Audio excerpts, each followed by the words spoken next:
On ne fuit pas le péché parce qu'on a une bonne éducation. On fuit le péché parce qu'on a un pouvoir. Que Dieu bénisse celui qui a entendu. On ne fuit pas le péché. Non, non, moi mon mari il est tellement bien éduqué. Il sort d'une famille tellement bien éduquée que je suis sûr qu'il ne me trompera jamais. Tu n'as rien compris. Le péché ne fuit pas la bonne éducation. Le péché ne fuit pas une certaine excellence dans l'éducation. Le péché fuit face à l'autorité du Saint-Esprit. Mais comment voulez-vous que le Saint-Esprit soit notre force alors que nous le blessons tous les jours? Nous avons créé un fossé que nous ne voyons même plus. Tu pries, tu as un problème. Oh my God, Lord help. Tu pries, tu as un problème. Tu dis, Seigneur, j'ai un problème, je veux savoir, donne-moi un nouveau travail ou je dois rester ici. Seigneur, éclaire-moi. Après ta prière, pendant des jours, Dieu ne te dit rien. Pendant des mois, Dieu ne te dit rien.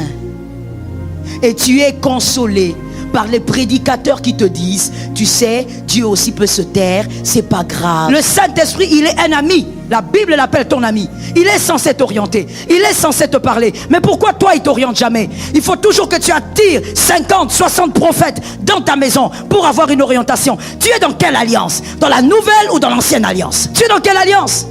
Où tu commences à consulter les prophètes comme on consultait les voyants. Tu es dans quelle alliance? Avec le Saint-Esprit, il est l'enseignant de tous. Le Saint-Esprit est l'enseignant de tous. Autant il m'enseigne, il t'enseigne. Et d'ailleurs, il peut t'enseigner même plus. Il est libre.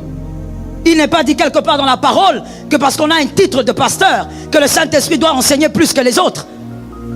Le Saint-Esprit peut te parler plus que moi. Il peut te parler plus qu'un prophète. Il est libre de parler à qui il veut. Mais toi, ta maison est une demeure de prophète. Ce n'est pas mauvais. Mais le problème, ce qui est mauvais dans la chose, c'est la motivation. Tu appelles tous ces hommes de Dieu parce que tu veux que Dieu te parle. Mais pourquoi il ne te parle pas toi-même? Il est ton oncle. Pourquoi il ne te parle pas toi-même? Voilà pourquoi vous avez des manipulateurs qui brisent vos foyers. Parce que tu crois que tout doit venir d'un prophète. Tout doit venir de lui. Dieu peut te parler toi-même. Quand tu as des problèmes, la première personne à qui Dieu peut s'adresser, c'est toi. Tu crois qu'il y a un prophète qui t'aime plus que Dieu? Même celui qui jeûne pour toi tous les jours ne t'aime pas plus que Dieu. Aucun pasteur ne t'aimera plus que Dieu. S'il y a quelqu'un qui va te signaler le danger, c'est d'abord Dieu lui-même. Mais nous attristons continuellement les Saint-Esprit qui ne parlent plus. Tu dors, tout ce que tu vois dans tes rêves, on te pourchasse. Pourquoi on te chasse? Pourquoi on te pourchasse? Tu as la dette de qui? Tu te réveilles la nuit, tu transpires comme quelqu'un qui était allé faire une visite en enfer et qui a fait le protocole là pendant 2 heures. Tu es là en train de transpirer la nuit. Ah, je viens de faire un rêve. Mais c'est quoi? Ça, c'est pas le sommeil d'enfant de Dieu. La Bible dit clairement dans la parole que la nuit, c'est là que l'Éternel vient donner à ses bien-aimés les grâces et les faveurs. Mais toi, tu te réveilles, tu es toujours, on te poursuit. Tu te réveilles avec des griffures. Tu te réveilles avec des morsures de chien. Quel est ce chien de nuit qui t'a mordu? Pourquoi? Parce que toi, tu es toujours attaché. Voilà, ils vont me dire, écoutez, les hommes de Dieu ne sont pas des marabouts. Sois délivré de cette pensée-là. Tu prends ton téléphone. Non, pasteur, dites-moi un peu, j'avais un petit projet là. Est-ce que vous pouvez prier votre Dieu? Donc toi, tu n'as pas de Dieu. Quand vous rendez le Saint-Esprit triste, il devient tellement insensible. Alors voilà pourquoi vous courez maintenant derrière les hommes. Vous commencez à courir derrière les hommes qui peuvent parler. C'est triste. Réparez cela. La parole de Dieu n'est pas un livre d'histoire. C'est un livre de puissance et de pouvoir. Alors si tu peux lire et t'imprégner de ce qui est écrit, ça serait une bonne chose. Nous reprenons à partir du 14. Puisqu'il m'aime, je le délivrerai. Je le protégerai, puisqu'il connaît mon nom. Il m'invoquera et je lui répondrai. Je serai avec lui dans la détresse. Je le délivrerai et je le glorifierai. Je le rassasierai de longs jours et je lui ferai voir mon salut. Que Jésus-Christ soit béni. Que cela soit ta part. Tu peux t'asseoir avec cette parole. Dieu est bon. Le Seigneur est fidèle.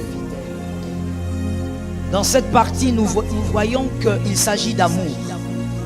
Que quelqu'un me dise amour. Il s'agit ici d'amour.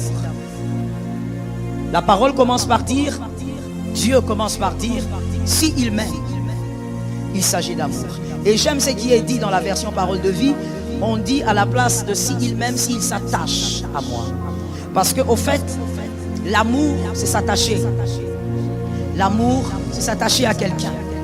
Et donc, la version parole de vie ne dit pas s'il m'aime. Cette version dit s'il s'attache. S'il s'attache. S'il s'attache à moi, voici ce que je ferai. Voilà pourquoi vous verrez aussi le même mot est utilisé en Genèse 2, 24. On dit l'homme s'attachera.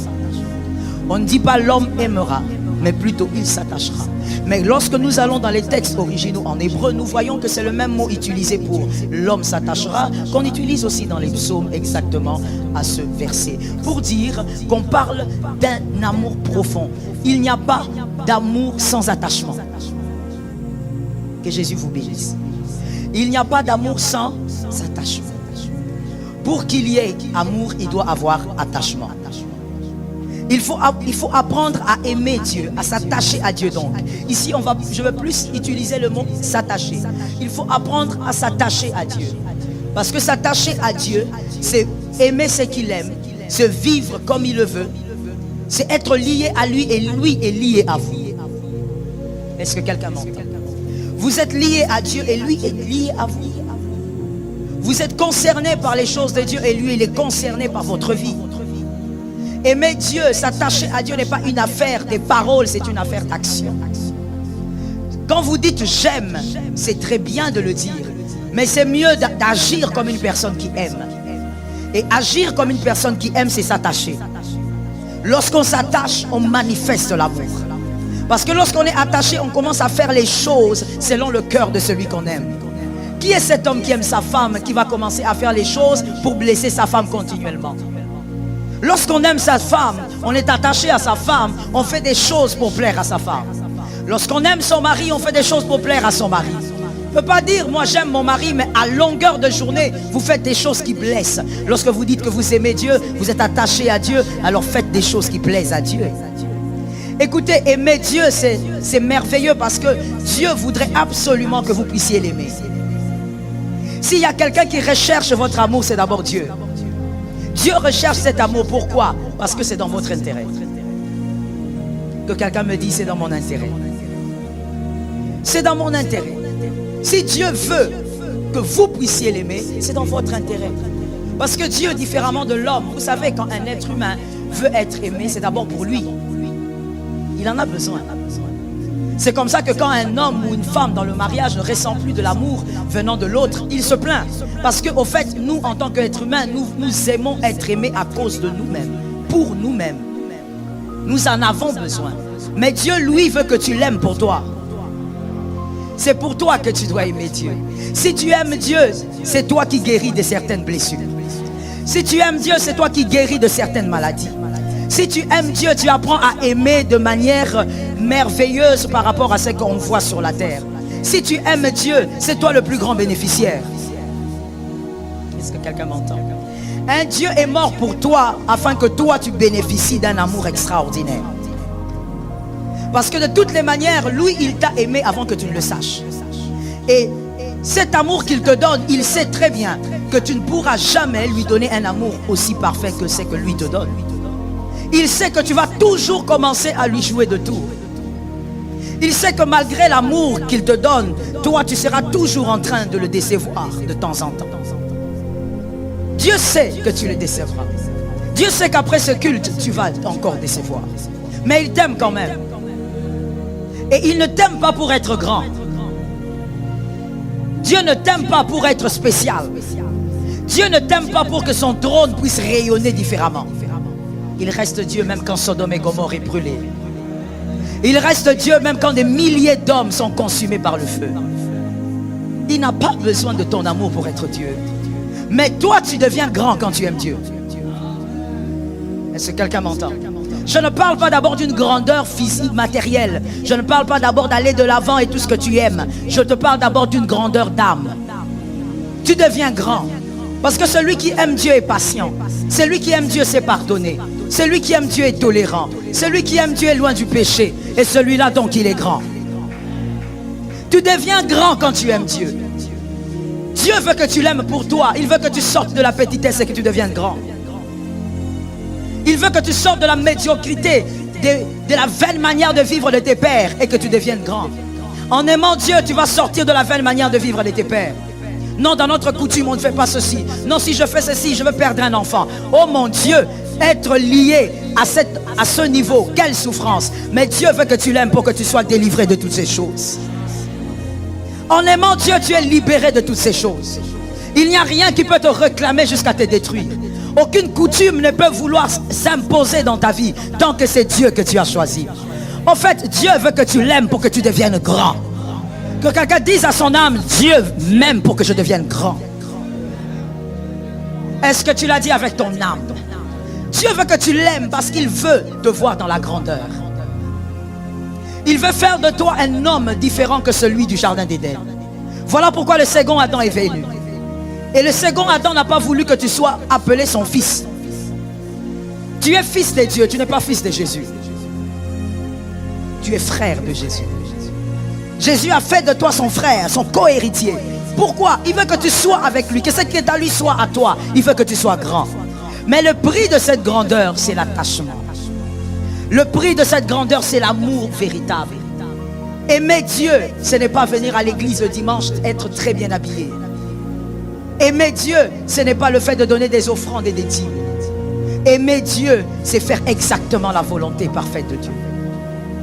C'est vivre pour lui et vivre comme lui le désire. Même si, très souvent, en tout cas je parle pour moi, très souvent il arrive que la volonté de Dieu ne me plaise pas. Mais vous le faites quand même, parce que vous l'aimez. Vous le faites quand même parce que vous savez qu'il a totalement raison. Même si je ne l'accepte pas, même si je ne le comprends pas, mais je sais qu'il a certainement raison. Et c'est ça même, voilà pourquoi l'apôtre Paul compare cet amour avec l'amour d'un homme et d'une femme. Avec l'amour d'un mari et son épouse. C'est ça même aussi l'amour. On va dire l'amour... non, on ne va pas dire l'amour philéo. L'amour éros. C'est ça même l'amour éros. C'est-à-dire l'amour entre un homme marié et une femme. Des fois, l'homme fait des choses, pas parce qu'il le veut, mais parce que sa femme le veut. C'est même ça un homme, en tout cas mature. Des fois, la femme fait des choses, pas parce qu'elle veut, mais parce que ça plaît à son mari. C'est ça, l'amour de l'Église et du Christ. L'amour que tu devrais avoir pour Christ. On ne vient pas toujours dire à Dieu, Dieu, viens ici, viens t'occuper de mes affaires et fais les choses comme moi je veux. Non, Dieu n'est pas ton sauveteur. Dieu n'est pas ton garçon de course. Il n'est pas là pour entrer dans ton affaire. Moi, j'aime pas beaucoup cette phrase. Seigneur, entre dans mon affaire. Non, non, il ne va pas entrer dans ton affaire. C'est toi qui vas entrer dans son affaire. C'est à toi de t'accommoder à la volonté de Dieu. C'est pas à lui de venir dans ton affaire, dans ta volonté. Non, ce n'est pas à lui de venir dans ta volonté. C'est à toi d'aller dans sa volonté. Dieu fait les choses pour toi, mais à toi d'aimer et de comprendre que ce qu'il fait pour toi, c'est ce qui est agréable. Et tu ne peux pas dire que tu aimes Dieu si tu es incapable de vivre selon la volonté de Dieu. Vous savez, très souvent, vous savez ce qui n'est pas normal, vous savez ce qui n'est pas correct. Vous savez ce que Dieu attend de vous, mais volontairement, vous décidez de ne pas le faire.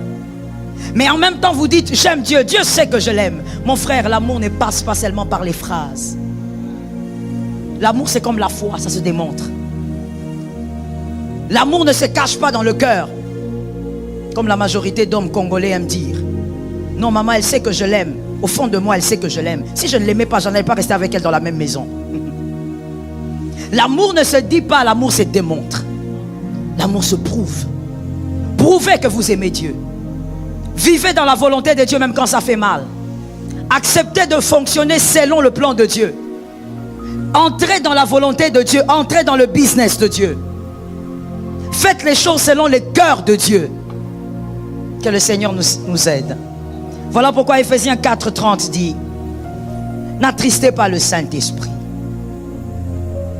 Très souvent nous attristons le Saint-Esprit tout en disant nous aimons Dieu. Très souvent nous attristons le Saint-Esprit tout en disant moi je sers Dieu, Dieu sait que je l'aime. N'attriste pas le Saint-Esprit. Le Saint-Esprit est en toi, il ne te quittera pas parce que c'est une alliance. Que quelqu'un me dise alliance. Comme c'est une alliance, il ne te quittera pas. Mais attention, arrête de l'attrister. Tu l'attristes quand tu décides de faire ta volonté plutôt que sa volonté. Regarde ce que toi et moi généralement nous faisons. Non, je vais d'abord essayer. Si Dieu n'est pas d'accord, alors je vais revenir. Non, n'essaye pas de faire autre chose que la volonté de Dieu. N'utilise pas Dieu. Tu n'as pas besoin d'utiliser Dieu. Vis avec Dieu. Que quelqu'un dise à son frère, vis avec Dieu. Dis à un autre, n'utilise pas Dieu.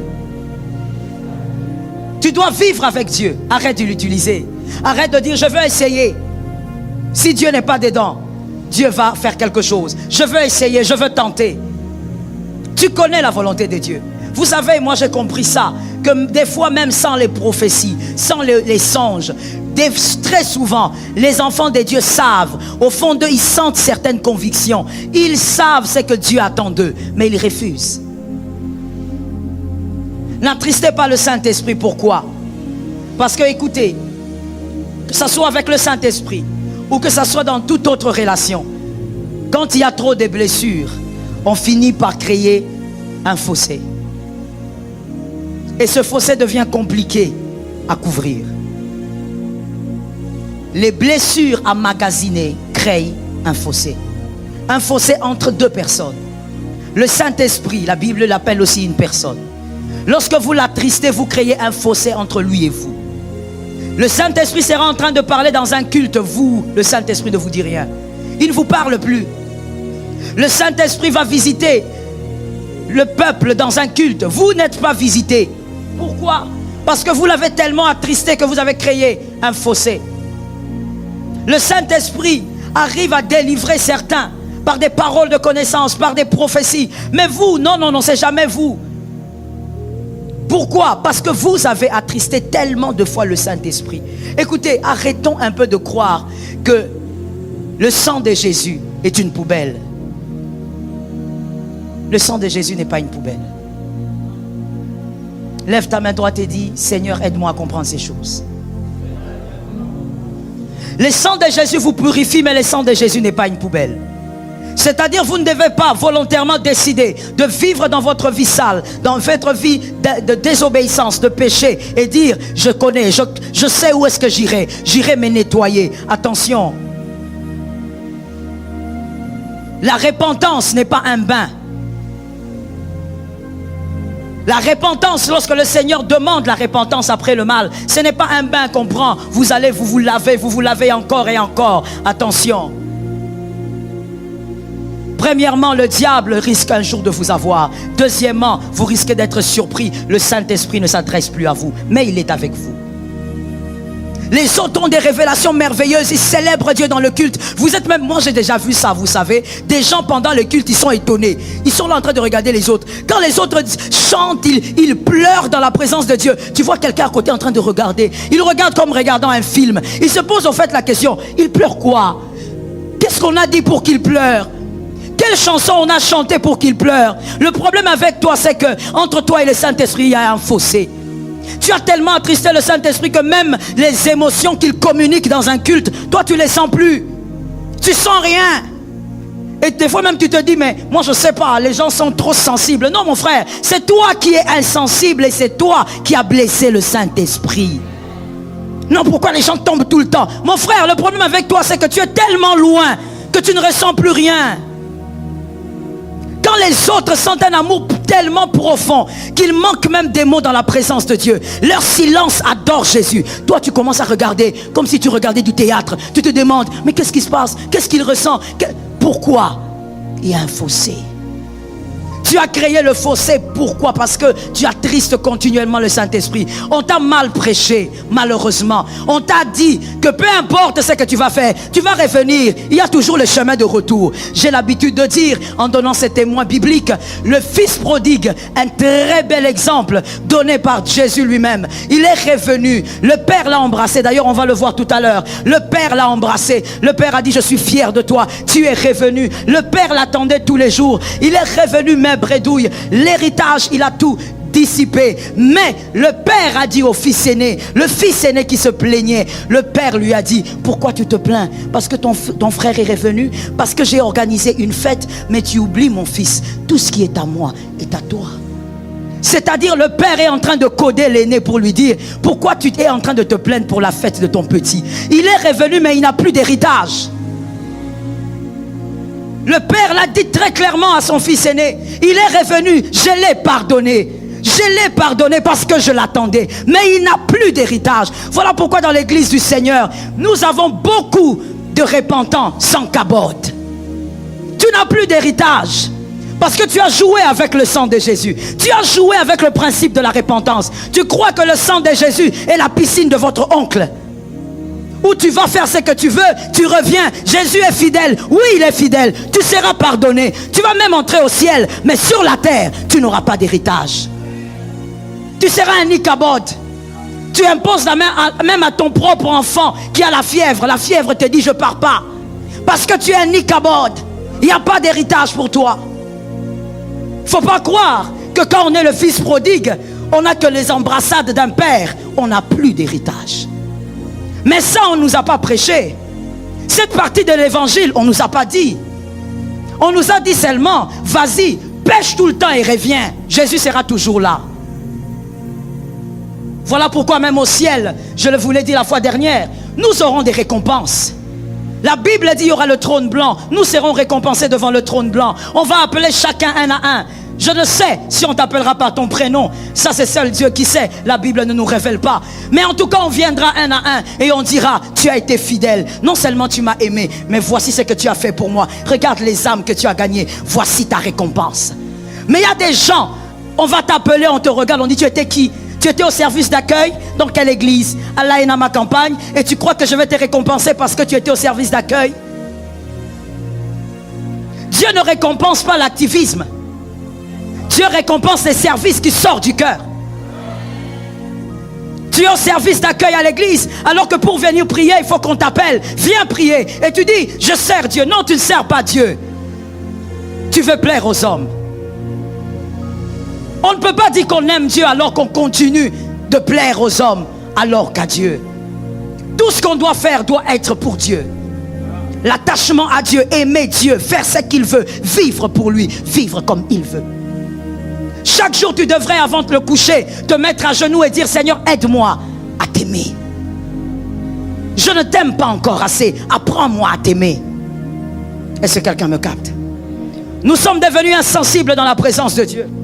Et même des fois, les adorateurs, vous chantez, vous adorez, mais vous ne dégagez rien. Pourquoi? Vous avez tellement blessé le Saint-Esprit qu'il n'y a pas de cabote. Oh God, lorsque David chantait, les démons quittaient Saül. J'ai besoin des amens. J'ai besoin d'un autre amen. J'ai besoin d'un troisième amen. Lorsque David chantait, les démons quittaient Saül. David aimait sa harpe parce qu'il savait que l'adoration vers Yahweh n'était pas seulement pour lui, mais ça créait une atmosphère. Mais aujourd'hui, on a des chantres qui chantent, des adorateurs qui chantent de manière charnelle. Ils chantent avec la chair. Ils chantent selon les chansons qui leur plaisent. On ne vient pas chanter les chansons qui nous plaisent. On chante les chansons à l'adoration de Jésus. Tu ne peux pas être là dans l'église et dire: moi, non, moi j'aime pas cette chanson. Est-ce qu'on ne peut pas me mettre du Mike Kalambay? Frère, on ne chante pas pour toi. Je reprends, on ne chante pas pour toi. Non, je disais, on ne chante pas pour toi. On ne chante pas pour te donner la mélodie que tu aimes, la mélodie de ta tribu. On chante à la gloire de Dieu. On chante pour élever un Dieu. Ces amens me dérangent sérieusement. On chante à la gloire de Dieu. Pourquoi nous sommes des Ichabod? Pourquoi on chante aujourd'hui? Les adorateurs chantent. Les paralytiques ne se lèvent pas. Parce qu'on a tellement blessé le Saint-Esprit. On méprise ce verset d'Éphésiens 4:30. On vit tellement loin de Dieu. Et des fois même, il y a des gens qui pensent que vivre loin de Dieu, c'est seulement être impudique. C'est seulement vivre dans certains péchés. Ils ont même stigmatisé certains péchés. Vivre loin de Dieu, c'est manquer de faire la volonté de Dieu. Dieu veut vous voir en train de servir dans l'évangélisation, dans votre quartier. Mais vous, vous êtes à l'université. Vous êtes en dehors de la volonté de Dieu. Dieu veut vous voir travailler, mais à l'heure du travail, vous entrez en retraite. Vous êtes hors la volonté de Dieu.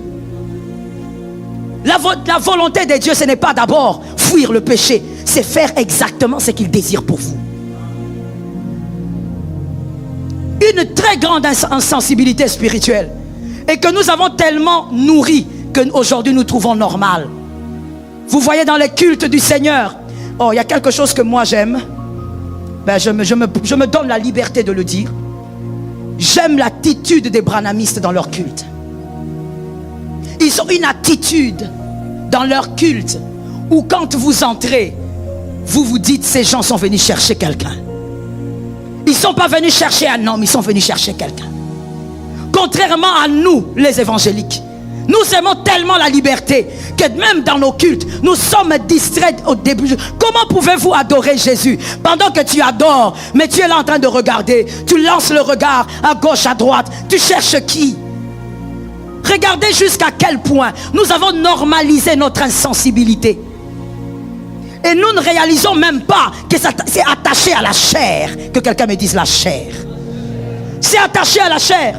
Tu as tellement normalisé ça que tu crois que tout le monde est comme ça. Tu es devenu charnel dans un culte. Si tu es charnel, là où la gloire de Dieu descend, je me pose la question, c'est où que tu es spirituel? Nous sommes devenus tellement insensibles. Même quand on prêche la parole de Dieu, les gens regardent, ils regardent la montre. C'est quand qu'elle termine, on va partir. Une grande insensibilité parce que le Saint-Esprit s'est tu. Il ne te parle plus. Ce qui nous rend sensibles, c'est le Saint-Esprit. C'est lui qui, pendant qu'on prêche, pendant que tu écoutes une prédication dans ton téléphone, pendant que tu es au travail dans la pause, tu entends une prédication, c'est lui qui te dit, là c'est toi, il faut que ça change. C'est lui qui te dit, oui, là tu fais bien, avance. C'est le Saint-Esprit, le grand enseignant. C'est lui qui vous communique certaines sensations face même au péché. C'est lui qui donne l'aversion face au péché. On ne fuit pas le péché parce qu'on a une bonne éducation. On fuit le péché parce qu'on a un pouvoir. Que Dieu bénisse celui qui a entendu. On ne fuit pas le péché. Non, non, moi mon mari il est tellement bien éduqué. Il sort d'une famille tellement bien éduquée que je suis sûr qu'il ne me trompera jamais. Tu n'as rien compris. Le péché ne fuit pas la bonne éducation. Le péché ne fuit pas une certaine excellence dans l'éducation. Le péché fuit face à l'autorité du Saint-Esprit. Mais comment voulez-vous que le Saint-Esprit soit notre force alors que nous le blessons tous les jours? Nous avons créé un fossé que nous ne voyons même plus. Tu pries, tu as un problème. Oh my God, Lord help. Tu pries, tu as un problème. Tu dis, Seigneur, j'ai un problème, je veux savoir. Donne-moi un nouveau travail ou je dois rester ici. Seigneur, éclaire-moi. Après ta prière, pendant des jours, Dieu ne te dit rien. Pendant des mois, Dieu ne te dit rien. Et tu es consolé par les prédicateurs qui te disent, tu sais, Dieu aussi peut se taire, c'est pas grave. C'est comme ça que toi tu es consolé. Je veux te donner un exemple qui va t'aider. En tout cas, je pense que ça doit t'aider. Si vous vous réveillez le matin et vous voulez, je ne sais pas ce que vous faites dès que vous vous réveillez, en tout cas, dès que vous quittez votre lit, je ne sais pas quel est votre réflexe. Supposons, vous vous levez, vous faites la prière et vous voulez prendre votre téléphone. Vous constatez que vos doigts n'arrivent plus à attraper le téléphone. Comment vous vous sentez? J'ai besoin d'une réponse rapide pour que j'avance et je vais expliquer. Vous vous sentez comment? Pardon? Vous êtes inquiet. Parce que vous ne comprenez pas, vous avez dormi, vous étiez en bonne santé, les doigts fonctionnaient, mais là vous essayez, mais vous sentez que les doigts ne fonctionnent plus, vous n'arrivez plus à prendre votre téléphone. Quand il y a dysfonctionnement d'un membre dans votre corps, comment vous vous sentez?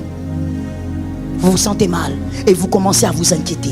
Écoutez, ce n'est pas normal que vous puissiez vivre avec le Saint-Esprit comme étant une personne, comme la Bible l'appelle, et qui ne vous parle jamais.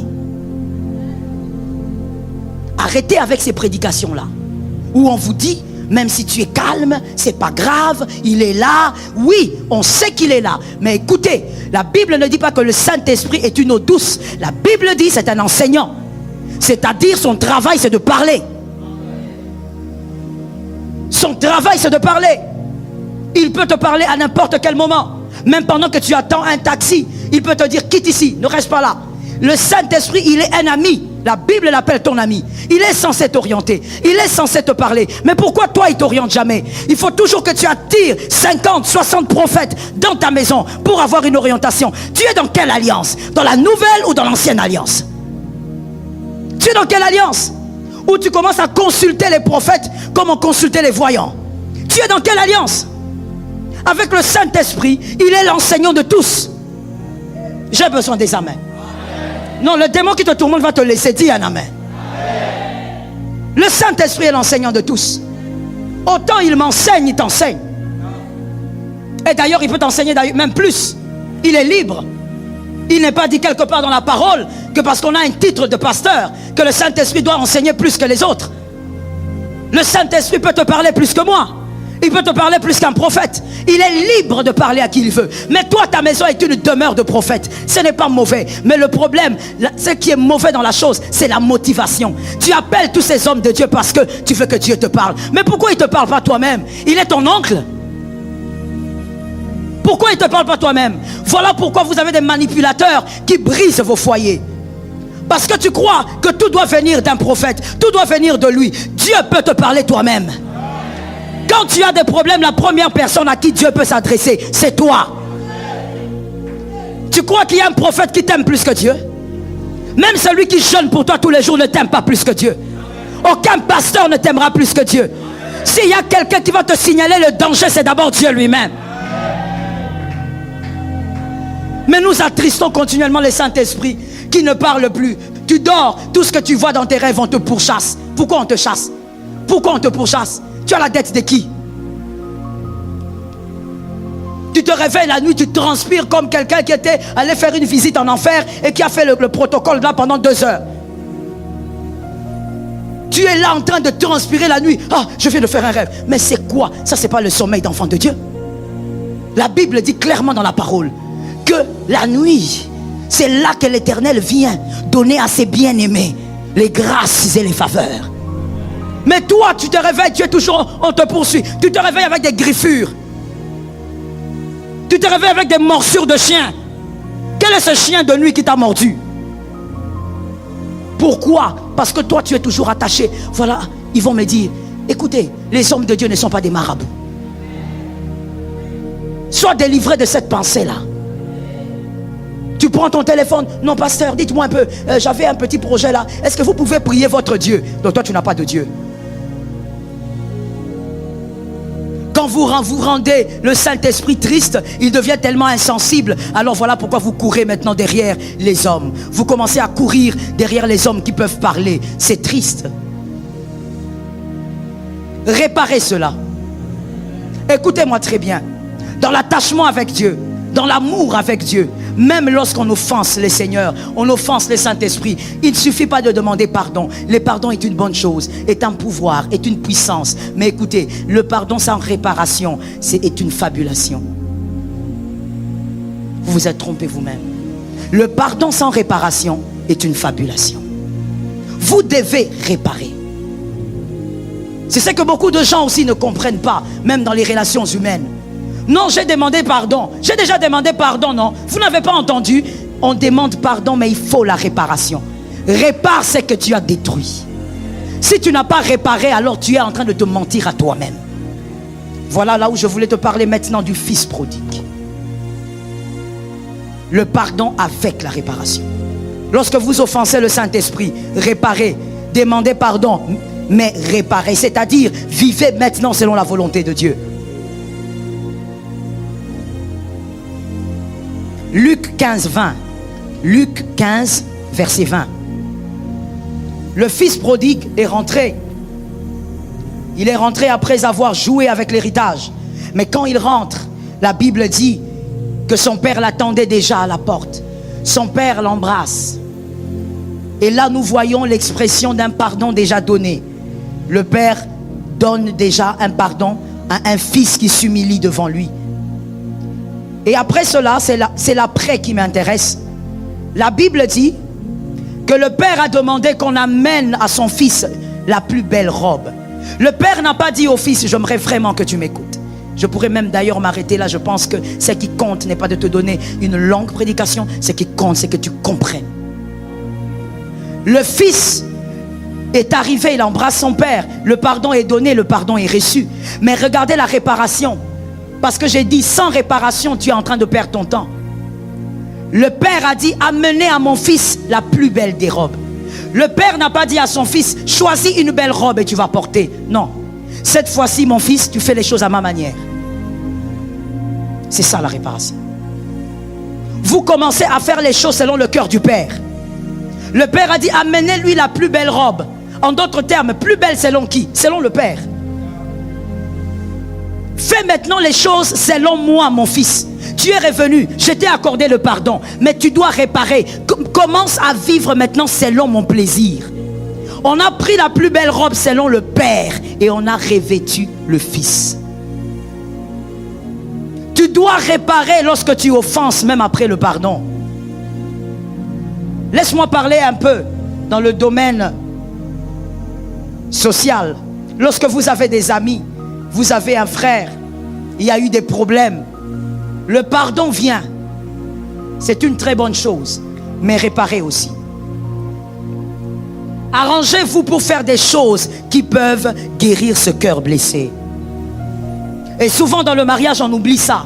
Parce que quand on vit ensemble, des fois, bon, on oublie certaines choses. On oublie certaines choses importantes. Qu'il ne suffit pas de dire, pardonne-moi chérie, pardonne-moi ma femme. Non, répare. Si tu ne répares pas, tu vas revenir vers la même chose. Qui m'a entendu? Si tu ne répares pas, tu vas refaire la même chose même après quelques années. Tu dis à ton mari qu'il te pardonne à cause de quelque chose que tu as eu à faire, alors maintenant répare. Pratiquement, c'est dans la pratique, la réparation est dans la pratique. Non, j'ai blessé le cœur de telle sœur à l'église, alors répare pratiquement. Dans la vie de tous les jours, fais des choses maintenant qui peuvent plaire à son cœur, comme le père du fils prodigue l'avait fait. Que Jésus nous fasse grâce.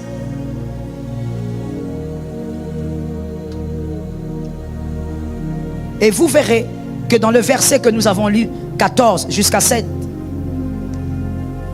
en dehors de cet amour qui nous est présenté, vous verrez qu'il y a 7 promesses qui sont cachées, et d'ailleurs qui sont claires aussi, qui sont clairement écrites dans le verset 14 jusqu'à 16. Exactement 16, plutôt exactement 7. Est-ce un hasard? Non, dans la parole de Dieu, il n'y a pas d'hasard. 7 qui est le chiffre de la perfection. 7 promesses ont été déclarées de 14 jusqu'au verset 16.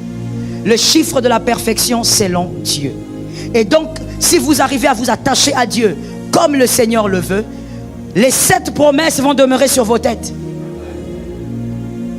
Les promesses de Dieu viennent s'attacher au Fils d'Alliance. Mais il y a toujours une condition. S'attacher. Vous vous attachez et vous vivrez cela. 7 promesses vont demeurer sur vos têtes. Et ça veut dire quoi? Le chiffre 7. Pourquoi 7 promesses? Premièrement, parce que vous accomplirez, évidemment si vous vous attachez à Dieu, vous accomplirez correctement votre mission terrestre, en tout cas selon Dieu. Vous réaliserez votre mission terrestre selon Dieu. Les 7 promesses qui planent sur vos têtes vont vous permettre de réaliser votre mission selon Dieu. David avait réalisé sa mission selon Dieu. Il voulait construire le temple. Dieu a dit non. Mais selon Dieu, il avait accompli sa mission. Sa mission n'était pas de bâtir le temple. Et donc les hommes peuvent vous regarder et dire, il y a eu des ratés. Ça c'est selon les hommes. Mais Dieu sait que vous avez accompli votre mission. Deuxièmement, lorsque le mystère du chiffre 7, des 7 promesses, se retrouve sur votre tête, cela annonce aussi que vous êtes l'annonciateur d'un nouveau cycle. Parce que le chiffre 7 précède le 8. Et le chiffre 8, dans la chiffrologie biblique, représente le recommencement, le redemeurage. Ça représente un nouveau cycle. Et donc, si les 7 promesses sont sur vos têtes, cela voudrait donc dire en deuxième lieu que vous êtes un annonciateur d'un nouveau cycle. Vous allez annoncer des choses nouvelles dans votre famille. Vous allez vivre certaines choses qui vont imposer un nouveau départ dans votre famille. Vous allez arrêter certains cycles diaboliques. Ça tombe sur vous. Vous allez arrêter certains pouvoirs occultes qui ont fait des générations. Mais vous serez le David qui va tout arrêter. Oh, que quelqu'un me dise en levant la main droite, ça commence un jour. Oui, et ça commence un jour avec qui? Avec un homme qui est attaché à Dieu. Avec un homme qui a été capable de prendre toutes les 7 promesses. Et on ne les prend pas parce qu'on dit je reçois. Non, on le prend parce qu'on s'attache à Dieu. Et donc tu seras capable, ta présence seule va annoncer que dans cette famille une nouvelle histoire commence. Toi, tu ne sauras pas, mais Dieu sait. We praise the name of Jesus. Toi, tu ne sauras pas, mais les anges sauront que cet homme-là, il est l'annonciateur d'un cycle nouveau dans cette famille. Le Goliath qui parlait depuis des générations va se taire parce que celui-là est arrivé. Tu vas être capable d'amener des nouveaux miracles. Je parle de miracles. Je parle de miracles. Non, tu ne connais pas ce que c'est, je te comprends. Je parle de miracles. Tu seras celui qui va attirer de nouveaux miracles dans la famille. Il y a des miracles qui n'ont jamais été entendus chez toi. Mais toi, tu seras le porteur. Que quelqu'un me dise, je serai le porteur. Écoute-moi maintenant très bien, et je parle aux aigles, aux hommes intelligents. Je dis ceci: les frères de David étaient les porteurs d'armes. Ils transportaient des lances, des javelots, parce que c'était des hommes de guerre. Mais David, lui, ne transportait pas ces choses-là. David transportait la tête de l'ours, il transportait la tête de Goliath. C'est un transporteur des têtes. Que quelqu'un dise à son frère: moi, je ne suis pas un transporteur de javelots. Je suis un transporteur de têtes. Oh, tu as peur de lui dire, dis-lui. Tu es un transporteur de têtes. C'est-à-dire qu'il y a des têtes qui ont beaucoup parlé négativement dans la famille. Mais ces têtes vont se taire. Parce que toi, tu vas commencer un nouveau cycle. Ces têtes vont arrêter de maudire. Je parlais de la malédiction. Je dis, ces têtes vont arrêter de maudire. Parce que toi, tu vas annoncer un autre système, un autre rythme, un autre cycle. Lorsqu'on est porteur des 7 promesses, on est redoutable. Oh God, voilà pourquoi je vais dire à quelqu'un ici: sans orgueil, aime-toi. Est-ce que quelqu'un m'entend? Aime-toi. Sans vouloir tomber dans l'orgueil, mais aime ce que tu es. Même si en rentrant chez toi là, tu sais que tu n'auras rien à manger, je dis aime ce que tu es. Parce que écoute, tu peux ne pas avoir à manger, mais tu es celui qui va nourrir plusieurs. Oh, l'Éternel est terrible. Je croyais que je parlais à un élu. L'Éternel est redoutable. Tu peux être celui qui n'a pas de vêtements, mais tu seras celui qui va habiller tes frères. Oh, tu es l'annonciateur d'un nouveau cycle. Certaines choses qui ont fait pleurer les uns vont s'arrêter avec toi. Parce que tu es le porteur de cette promesse. Oh God, d'ailleurs laisse-moi te donner un indice. Parce que des fois on se pose des questions. Laisse-moi te donner un indice, je n'ai pas le temps pour enseigner ça aujourd'hui. Lorsque vous êtes un annonciateur d'un nouveau cycle, vous remarquerez que les combats de plusieurs tombent souvent sur vous. Et vous remarquerez que même en famille, vous serez le plus combattu. Je parle de spirituel, des combats spirituels. Vous serez le plus attaqué. Vous n'allez pas comprendre pourquoi, mais pourquoi moi? Vous revenez d'une retraite, mais les problèmes commencent. Vous sortez de la prière, mais la sécheresse encore s'empire. Qui comprend de quoi je parle? Vous venez de donner une offrande, vous dites: Seigneur, tu m'as dit de donner une offrande, je crois que j'ai sémé, je vais récolter. Mais juste après, c'est la chute financière.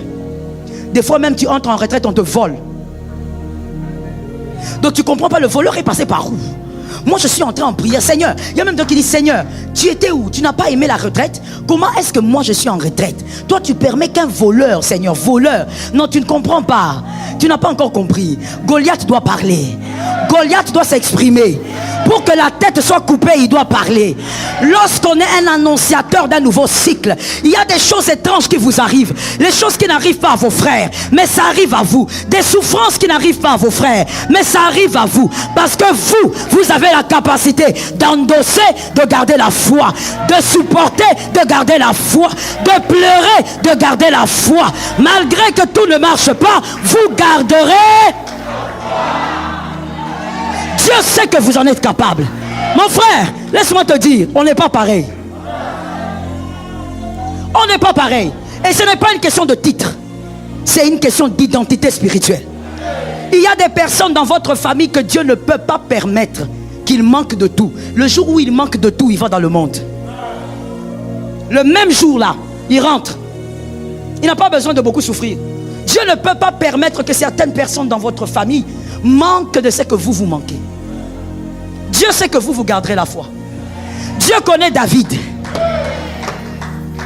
Dieu connaît le cœur de David. Voilà pourquoi Dieu sait que même s'il garde David derrière les brebis, même avec le cœur bizarre là de son père, David restera avec Dieu. Mais il y a des personnes, dès que vous présentez Dalila, il abandonne Dieu. Il a supporté avec Dieu pendant des années. Vous savez, nous on a dormi dans la permanence. Vous savez, nous on a persévéré. Oui. Il a un palmarès. Mais le jour où Dalila vient, il abandonne Dieu. malgré qu'il était à la permanence. Ça ne veut rien dire. Que tu aies dormi à la permanence, ça ne veut rien dire. Ce palmarès, ça ne veut encore rien dire. Le problème, c'est le cœur, la capacité de garder Dieu malgré tout ce qu'on vit jusqu'au bout. Et Dieu sait qu'il y a des hommes comme ça ici. Il y a des femmes comme ça ici. Capables de garder Dieu même si les hommes vous acculent. Capable de garder Dieu même si on t'arrache la tunique, même si on t'arrache tous les biens que tu as, mais tu gardes Dieu. Les hommes te critiquent, tu gardes Dieu. Les hommes t'insultent, tu gardes Dieu. Les hommes t'humilient, tu gardes Dieu. Celui-là est un annonciateur d'un nouveau cycle. Et toi-même, je disais, tu dois t'aimer. Tu dois savoir qui tu es. Commence d'abord par te dire à toi-même, je suis un annonciateur d'un nouveau cycle. Commence par dire à toi-même, voilà pourquoi je vis ce que je vis. Lorsque tu t'attaches à Dieu, tu as ces promesses-là. Et donc il y a des choses que ta famille n'a jamais vécues. My God, il y a même certains mariages qui n'ont jamais été vécus dans ta famille. Et toi, tu es l'annonciateur. Vous savez, quand je parle de ça, je ne parle pas d'un mariage avec beaucoup de pompes, avec du bruit. Je ne parle pas de ça. Ça, ce sont des fantaisies inutiles. Et ça ne révèle même pas un bon mariage ou un foyer qui va durer. Ce n'est pas parce que vous êtes marié avec une limousine que votre mariage sera un mariage de paix.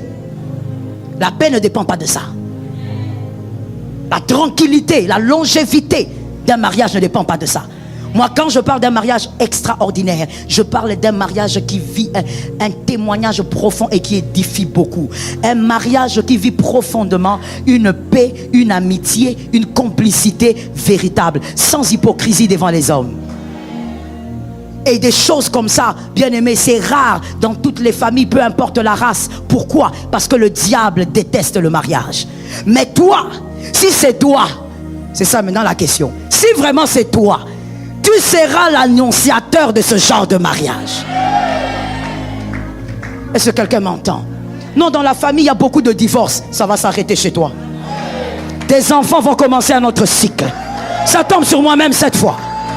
Tes enfants vont commencer un autre cycle. Parce que toi-même, tu es l'annonciateur. Il y a des choses que tu vivras que les hommes ne comprendront pas. Oh Lord, let me say it. Écoute. Quand Dieu te fait pleurer, quand Dieu te fait vivre des choses étranges, c'est parce que vraiment c'est toi qui es le modèle à présenter. Est-ce que quelqu'un comprend? Moi je crois, écoutez, moi je ne suis pas sculpteur, mais je crois que pour faire une jolie statue, on prend un burin et on prend un marteau, on frappe. On prend un burin, on prend un marteau et on se met à frapper, à tailler la statue, à tailler la pierre en fait pour qu'elle devienne une statue, une sculpture. Et donc il faut taper. Si on ne cogne pas, il n'y aura pas de forme. Alors il ne faut pas t'attendre à ce que c'est qu'on a cogné longtemps qui donnera une bonne forme, soit vendu à vil prix. Que quelqu'un lève sa main droite et dise, j'ai un prix. Oui, tu as un prix. Et voilà pourquoi Dieu va permettre que tu vives des choses que les autres ne vivent pas. N'en pleure pas. Et même si tu en pleures, après quelques minutes, essuie les larmes. Ça tombe sur toi, tu peux t'asseoir sous l'onction. La troisième chose que vous verrez si vous avez les 7 paroles sur vos têtes, l'agneau va vous délivrer en tout temps. L'agneau va vous délivrer même quand vous l'ignorez. L'agneau sera le maître de votre délivrance, le garant de votre délivrance. Lorsque les hommes seront tous en danger, vous sortirez. C'est gratuit. Lorsque les hommes se retrouveront dans une situation difficile, dans une voiture qui veut se renverser, vous vous sortirez. Parce que l'Éternel, l'agneau, devient votre délivrance. Il a dit, je te délivrerai. Il te délivrera le jour comme la nuit. Quand il te délivrera, on parle aussi donc de tes enfants. Lorsque le diable voudra toucher à leur intelligence, Jésus sera là. Et c'est une délivrance qu'il va t'accorder. Très souvent, Jésus nous délivre de plusieurs manières, mais nous ne le savons même pas. Nous n'arrivons même pas à rendre des actions de grâce à Dieu. Quand on dit rends grâce à Dieu, tellement tu es insensible dans la présence de Dieu, au lieu d'élever des actions de grâce en parole, tu es là, tu regardes à gauche, tu regardes celui qui crie, tu regardes celui qui acclame. Ça veut dire que tu ne vois pas quoi dire. Mon frère, Dieu nous délivre de plusieurs manières. Et si on devait lui rendre grâce pour ça, on ne finirait pas toute une journée. Parce que l'Éternel vous délivre de plusieurs manières. Vous rentrez chez vous, vous allez trouver votre maison En sortant d'ici, vous allez trouver votre maison. Vous savez pourquoi vous me regardez comme ça? Parce que vous trouvez ça évident. Et pourtant, il y a des gens qui rentrent comme ça, la maison est brûlée. Avec nos problèmes d'électricité ici sans nom. Les câbles qui passent de partout et de toutes les manières. Il y a des gens qui sont rentrés comme ça chez eux, la maison est en feu. Rien n'est récupérable. Certains même ont perdu la vie. Mais toi, tu rentreras chez toi, tu trouveras ta maison. Tes enfants seront sortis. Tu verras tes enfants revenir. Il y a le corona. Tu as enterré combien? Il est le Dieu de ta délivrance. Parce que tu es attaché à lui, il te délivre. Et même pendant que tu suis la prédication, il est en train de délivrer les membres de ta famille. Il délivre tes biens. Il est en train de délivrer. Que quelqu'un me dise, Jésus délivre. Il est en train de délivrer. Il y a des choses qu'il fait dans ta maison que tu ne sais pas. Oh mon Dieu, le diable était peut-être rentré. Les démons étaient peut-être rentrés la nuit. Mais pendant que tu es là assis calme, en train de croire que tu as une petite vie tranquille, Jésus est en train de te délivrer de plusieurs pièges. Comme une fois je l'avais dit quelque part, je te le dis aussi. Tu dois savoir que sur la terre des hommes, il y a des hommes qui aiment les gens pour rien. Pour aucune raison. Moi je me rappelle de quelqu'un qui me disait, moi je vous aimais pas alors que je vous avais jamais vu. Bah oui. Il me dit, je vous aimais pas du tout. D'ailleurs je parlais même contre vous, alors que je ne vous avais jamais vu. Il y a des gens qui ne vous aiment pas alors qu'ils ne vous connaissent pas. Il y a des gens qui planifient de vous empoisonner. Alors que ni de près, ni de loin, ni d'Adam, ni d'Ève, vous vous connaissez. Ainsi est la vie. Mais même face au poison, il délivre. Il va te délivrer, d'une manière ou d'une autre. Même si tu buvais, il va te délivrer.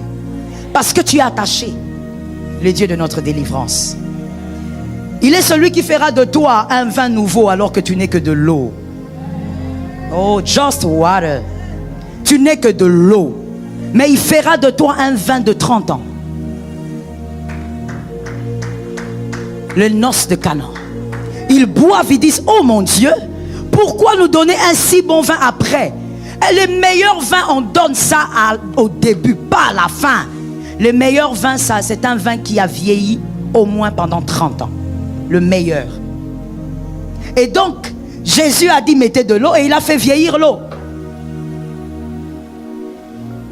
Les gens ont bu et ils ont dit, attends, ça c'est un vin de 30 ans. Le maître de l'espace et du temps. We praise the name of Jesus. Tu n'es que de l'eau, mais Jésus te fera vieillir.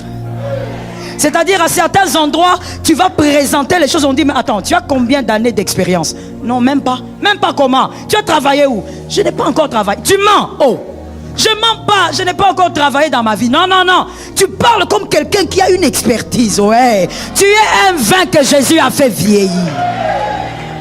Jésus va te faire vieillir. Les gens vont te tester, ils vont dire non, non, non, non, non. Moi, je veux celui-ci. Mais chef, lui, il est jeune. Il n'a pas d'expérience. Moi, je veux seulement ce jeune-là. Amenez-moi ce jeune. Parce que Jésus fait de toi l'inattendu là où on ne t'attend pas. Vous savez, les hommes sont mauvais. Que quelqu'un me dise les hommes sont mauvais. Il y a des gens, vous savez, en vous regardant. Maintenant, cette catégorie-là, ce sont des gens qui vous connaissent. Hein. Généralement, ce sont les gens qui vous connaissent, les jaloux. Ils sont là, ils vous connaissent très bien. Des fois même, ils mangent votre boule. Alors, mais ils sont là quand ils vous regardent, quand vous causez même à la maison, ils regardent, ils disent, celui-ci, il est orgueilleux pour rien. Lui, jamais il entrera à tel endroit. Lui, jamais il sera conseillé à tel endroit. Ça veut dire qu'il a déjà fait des calculs pour toi. Alors que toi, ta pauvre vie, tu n'arrives même pas à bien la gérer. Mais lui, il gère ta vie. Il met même les points, les virgules. Il a du temps pour gérer ta vie. Lui, là, beaucoup de Français pour rien. Il va moisir ici avec moi. Donc, il est sûr qu'il y a certains endroits que toi, tu n'entreras pas. Certains lieux où tu n'arriveras pas. Le vin nouveau, l'inattendu de Dieu. Tu es l'inattendu de... My God. Tu deviendras l'inattendu de Dieu s'il y a les 7 promesses. Là où on ne t'attend pas là, c'est là où tu entres calmement. Avec une petite belle chaussure bien cirée. Ah mais comment, on est quand même congolais. Fondation. Fondation toujours. Même si les cheveux sont un peu comme des renards, mais fondation. Donc tu es calme. Et des fois même quand tu as la fondation, tu ne vas pas manger. Fondation. fondation. Ça rassasie. N'est-ce pas, mon fils? Ça donne les rassasiements, ça. Donc, même si tu n'as pas mangé, tu es calme, tu dis que fondation solide. C'est-à-dire que quand les gens ne t'attendent pas, ils se disent celui-là, avec son petit diplôme là, il viendra faire quoi ici? Nous, on est là, on est bloqué, on est carré. Le gouvernement est sorti. Pas encore, je sais que c'est pas encore sorti. Mais tu n'as pas compris ma question. C'est ça le problème avec toi. C'est que toi, tu vis avec moi, mais tu ne me connais pas. Tu n'as pas compris ma question. Je vais quand même reposer. Le gouvernement est sorti.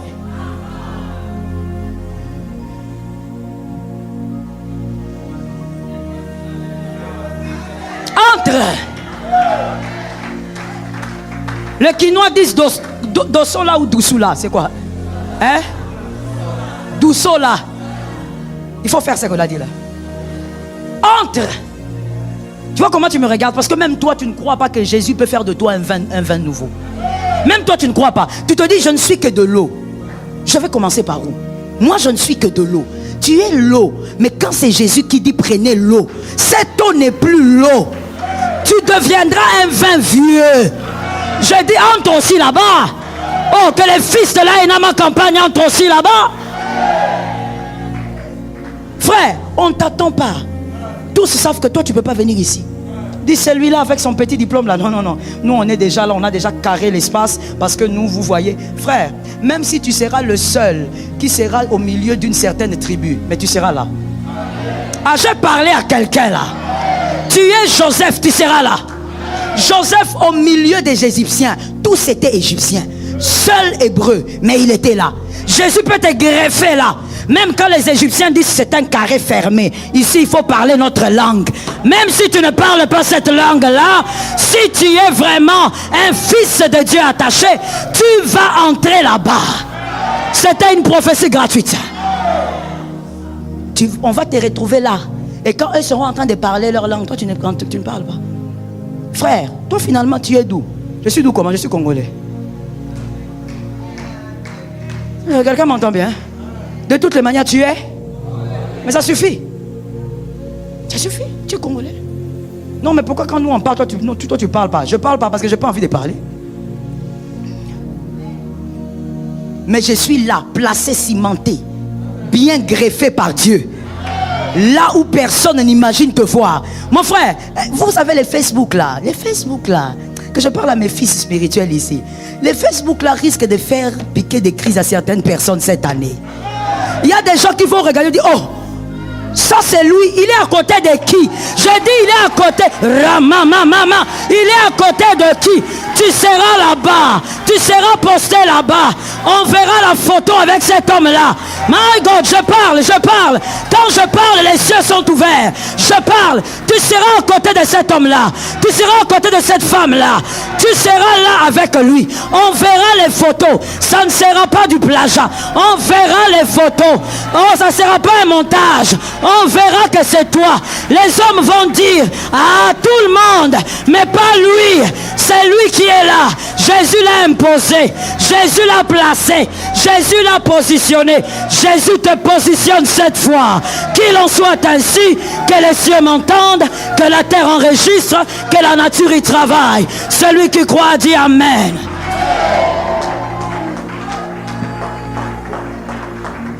Tu acclames mon frère, j'ai fini, acclame.